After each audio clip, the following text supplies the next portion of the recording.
Les thématiques développées sont exactes, claires et pertinentes, mais hélas, il y a un endroit où on peut se permettre de dire que oui, ils sont peut-être bel et bien des imposteurs. Salut à toi et bienvenue sur la page DKP B-Learning. Je suis Paul Danmo-Kienfac, si tu ne me connais pas encore.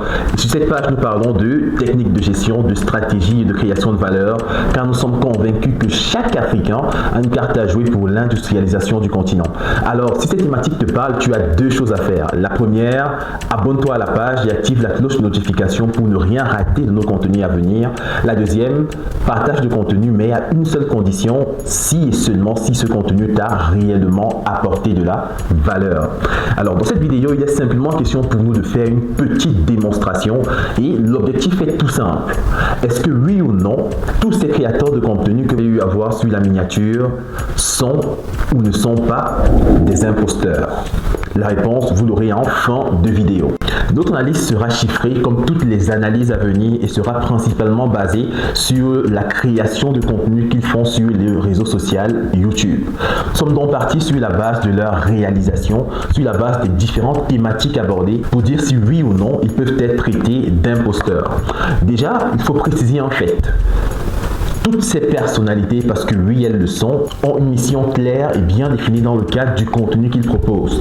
Tous défendent l'entrepreneuriat, tous défendent l'investissement et la plupart défendent le retour de la diaspora en Afrique. Et là, on voit principalement les chaînes telles que Investi au pays, parlons de business et l'investisseur africain, voire la Startup Academy. Bref, tous ces créateurs de contenu ont une mission. Sans plus tarder, nous passons à la toute première page. La première page qui sera analysée sera la page de la Startup Academy, qui est automatiquement lié comme du personal branding au docteur Claudel Noubissier.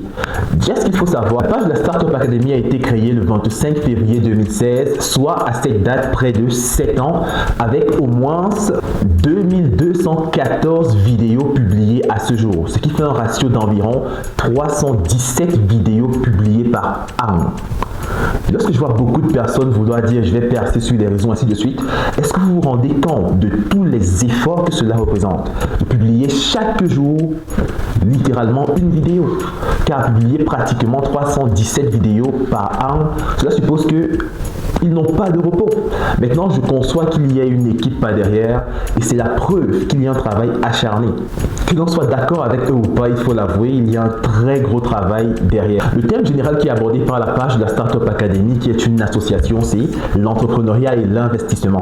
Et au jour où nous tournons cette vidéo, nous sommes en janvier 2023, ils sont à 110 000 abonnés. La deuxième chaîne que nous analysons, c'est la chaîne du coach Simon Ouedraogo, l'homme qui transcende les esprits et qui souhaite redynamiser et repenser le système d'exploitation du cerveau des Africains en général. Sa page a été créée le 25 juillet 2017, soit actuellement près de 6 ans, et il a publié en totalité à ce jour 107 vidéos, ce qui fait un ratio de publication d'environ 18 vidéos par an.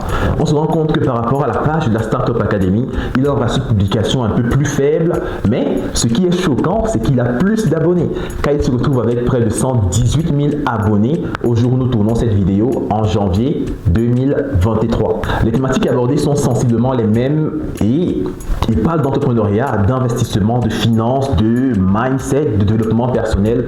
Bref, il a toujours cette ambition que la startup également a et comme toutes les pages qu'on va voir par la suite ont, cette ambition de faire revenir les Africains à une mentalité d'investisseur, une mentalité de créateur de valeur et non une mentalité d'écolier. La prochaine page que nous allons analyser, c'est la page de l'investisseur africain de l'Ivoirien, M. Bradbo. Et cette page a été créée en 2020, plus exactement février 2020, soit aujourd'hui 3 ans, avec un total de vidéos publiées qui s'élève à 557, soit près de 186 vidéos publiées par an. Le contenu reste sensiblement le même, entrepreneuriat, investissement, retour de la diaspora, et ils ont énormément de réalisations dans le cadre de cette page-là, comme bien évidemment les pages à venir. Au jour où nous tournons cette vidéo, la page d'investisseur africain a exactement 261 000 abonnés en 3 ans seulement de présence sur le réseau social YouTube. De travail. le travail paye. La page suivante, c'est la page de Parlons de Business de la Camerounaise Stéphanie Mbida. Cette page a été créée le 27 mai 2020, soit aujourd'hui à peu près 3 ans, pour un total de 642 vidéos publiées, soit un quota annuel d'environ 214 vidéos. Les thématiques restent également les mêmes: entrepreneuriat, investissement, retour au pays.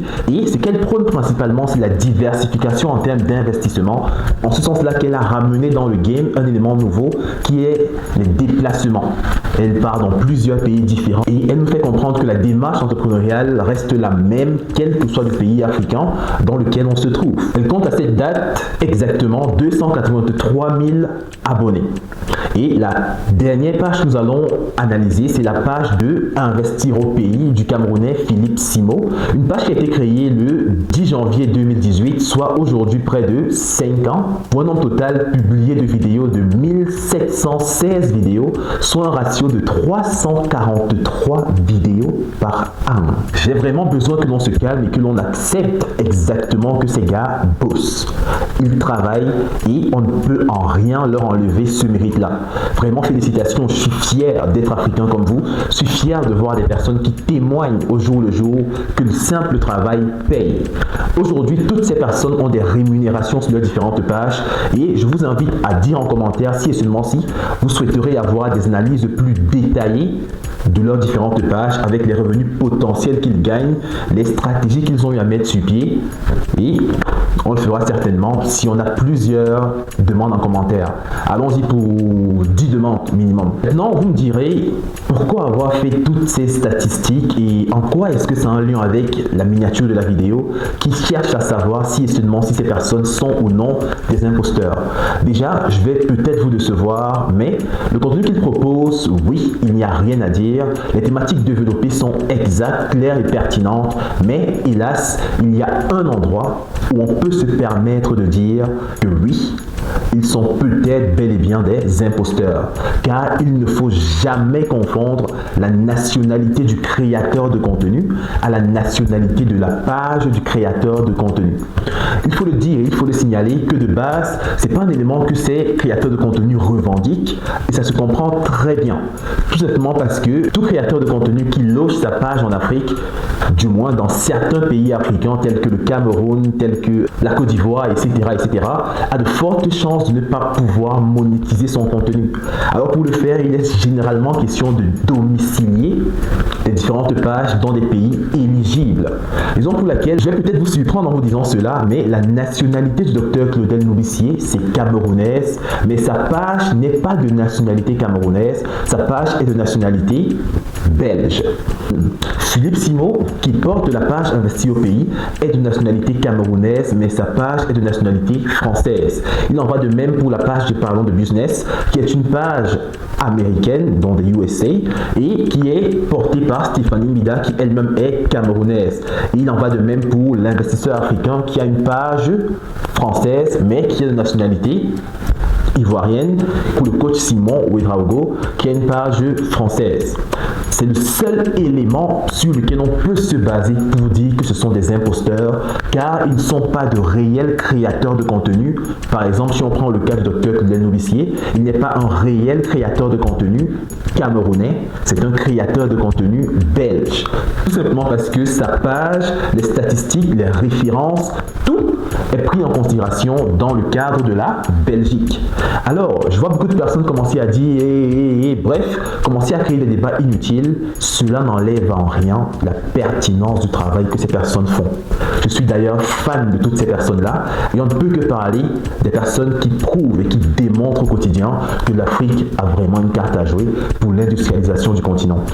Ça a déjà été dit en vidéo, mais si et seulement si ce genre de format t'intéresse, n'hésite pas à commenter pour qu'on puisse faire plus de contenu comme ça pour pouvoir analyser en détail les chaînes de chaque individu pour mettre en évidence les stratégies adoptées, pour mettre en évidence les résultats, pour mettre en évidence les difficultés traversées, les scandales traversés et pour mettre en évidence les revenus potentiels que ces personnes peuvent gagner au quotidien sur leurs différentes pages. Ce fut un honneur d'être avec toi.